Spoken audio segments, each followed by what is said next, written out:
Patuloy pa rin po epekto ng southwest monsoon or hanging habagat sa malaking bahagi ng ating bansa. Subalit kung mapapansin natin yung ating latest satellite animation, nagsishift yung malalakas na ulan from the area's western section of Luzon pababa dito sa may Visayas and Mindanao. So overnight, simula po ngayong hapon hanggang bukas sa madaling araw, mataas ang tsansa ng ulan dito sa may Visayas, Mindanao, halos buong Mimaropa at maging dito rin po sa mga probinsya ng Zambales, Bataan, Cavite, Batangas, Metro Manila, paakyat ng Batanes, and Babueng Group of Islands. Yung mga pag-ulan po natin ay dahil sa southwest monsoon or hanging habagat.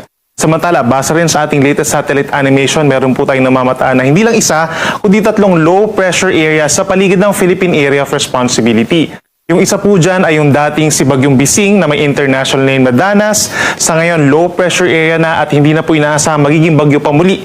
Nandito palapit sa ating Philippine Area of Responsibility. Kung mapapansin po nila, nagkaroon ng pag-ikot or looping direction po yung movement nitong low pressure area pero wala na siyang direct effect sa ating bansa. Samantalang ikalawang low pressure area, kalalabas lamang ng Philippine Area of Responsibility. Kaninang alauna ng hapon at huling namataan, 830 kilometers, Hilagang Silangan ng extreme northern Luzon, may medium chance or katamtaman na tsansa na maging isang tropical depression or mahinang bagyo. Samantala nasa far east ng extreme northern Luzon, yung pangatlong low pressure area na mataas ang tsansa na maging tropical depression sa loob ng 24 oras.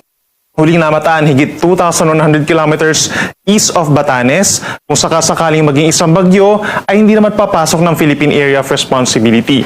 Itong 3 low pressure areas, walang direktang epekto po sa ating bansa at kung meron man itong epekto, yung tinatawag natin na paghila or paghatak ng southwest monsoon, na siyang bahagya lamang po dito sa bahagi ng western sides ng ating bansa.